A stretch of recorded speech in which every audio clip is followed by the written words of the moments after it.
मैत्रिणींनो, तुम्हाला वाटतं का की पैसा फक्त खूप कष्ट आणि धावपळ करूनच मिळतो? तर थांबा, तुम्ही लक्ष्मी मातेचा फोटो कधी नीट पाहिलाय? पैसे कमवायचे असतील तर खूप कष्ट करावे लागतात, रक्ताचं पाणी करावं लागतं, दिवस रात्र धावावं लागतं, बरोबर? पण मला सांगा, इतकी धावपळ करूनही आपण मानसिकदृष्ट्या समृद्ध आहोत का? आज आपण एका अशा विषयावर बोलणार आहोत जो कदाचित तुम्ही आधी कधीही ऐकला नसेल. तो म्हणजे पैसा आणि फेमिनिन एनर्जी. आपण लक्ष्मी मातेची पूजा करतो, पण तिची खरी ऊर्जा आपल्या कामात कशी आणायची हे आज आपण समजून घेणार आहोत. आजचा हा व्हिडिओ तुमच्या पैशांकडे बघण्याच्या दृष्टिकोनाला पूर्णपणे बदलून टाकेल. आपण जेव्हा लक्ष्मी मातेचं रूप पाहतो तेव्हा काय दिसतं? ती कधीही धावपळ करताना, तणावात किंवा घाम गाळताना दिसत नाही. ती कमळावर अत्यंत शांत आणि प्रसन्न मुद्रेत विराजमान आहे. हेच आहे आकर्षणाचं गुपित. लक्ष्मी माता धावत नाही, ती आकर्षित करते. जेव्हा आपण फक्त जगण्यापेक्षा फक्त धावण्याला महत्त्व देतो, तेव्हा आपण आपल्यातील पुरुषी ऊर्जेचा वापर करत असतो. पुरुषी ऊर्जा म्हणजे अचीव्हमेंट आणि कष्ट. पण पैसा ही मुळात एक स्त्री ऊर्जा आहे, जी सौंदर्याने, आनंदाने आणि शांततेने आकर्षित होते. तुम्ही मॅग्नेटिक झालात की पैसा तुमच्याकडे आपोआप ओढला जातो.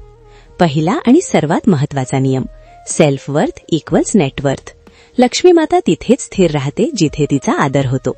विचार करा, तुम्ही जर स्वतःच्या कामाची किंमत कमी लावत असाल, कोणीही येईल आणि बार्गेनिंग करेल असं तुमचं व्यक्तिमत्व असेल, तर पैसा तुमच्याकडे टिकेल का? मी माझ्या व्यवसायात एक तत्व पाळते. मी जर माझ्या क्लायंटला 10 पटीने व्हॅल्यू देत असेन, तर त्याच दर्जाचा मोबदला मिळवण्यास मी पात्र आहे. गुच्चीच्या दुकानात कोणी बार्गेनिंग करत नाही, कारण त्यांना त्यांच्या ब्रँडची व्हॅल्यू माहीत आहे. तुमची व्हॅल्यू ओळखा, जग तुम्हाला आपोआप ओळखेल. दुसरी गोष्ट म्हणजे धावपळ कमी करा आणि सृजनशीलता वाढवा.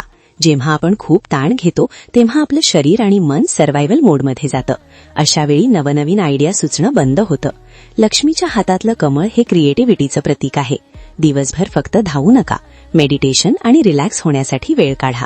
शांत मनातच नवीन कल्पना जन्म घेतात. मी रोज स्वतःसाठी वेळ काढते, मेडिटेशन करते. जेव्हा मन शांत असतं तेव्हाच व्यवसायात भरभराट आणणाऱ्या कल्पना सुचतात. त्यामुळे कामात सौंदर्य आणि कलात्मकता आणा. पैसा तुमच्या कामावर प्रेम करायला लागेल. तिसरा नियम म्हणजे कृतज्ञता. तुमच्याकडे आज जेवढे पैसे आहेत त्याबद्दल देवाचे आभार माना. भीतीपोटी काम करू नका की पैसे संपले तर काय होईल. उलट आनंदाने काम करा. मी पैशाला माझ्या आयुष्यातील एका खास व्यक्तीसारखं मानले. जर आपण आपल्या प्रिय व्यक्तीचा आदर केला, त्यांना आय लव्ह यू म्हटलं, तर ती व्यक्ती आपल्या जवळ राहते ना. पैशाचंही तसंच आहे. मी आय लव्ह मनी म्हणायला कधीच लाजत नाही, म्हणूनच पैसाही माझ्याकडे यायला लाजत नाही. तर मैत्रिणींनो, पैसा ही केवळ एक कागदाची नोट नाही, ती एक जिवंत ऊर्जा आहे. तुम्ही जितक्या शांत, आत्मविश्वासू आणि स्वतःच्या कलेशी प्रामाणिक राहाल, तितकी लक्ष्मी तुमच्या घरात आणि आयुष्यात प्रसन्न राहील. आजपासून सृजनशील होण्यावर लक्ष द्या. तुम्ही लक्ष्मी स्वरूप आहात हे विसरू नका. तुम्ही तुमच्या कामातही स्त्री शक्ती कशी अनुभवताय मला कमेंट्समध्ये नक्की सांगा. आणि पैशासोबतचं तुमचं नातं आजपासूनच बदलायला सुरुवात करा. कमेंटमध्ये टाईप करा, I love money and money loves me. या एका वाक्याने तुमच्या मनाची प्रोग्रामिंग बदलायला सुरुवात होईल. भेटूया पुढच्या व्हिडिओमध्ये. तोपर्यंत आनंदी रहा आणि समृद्ध व्हा.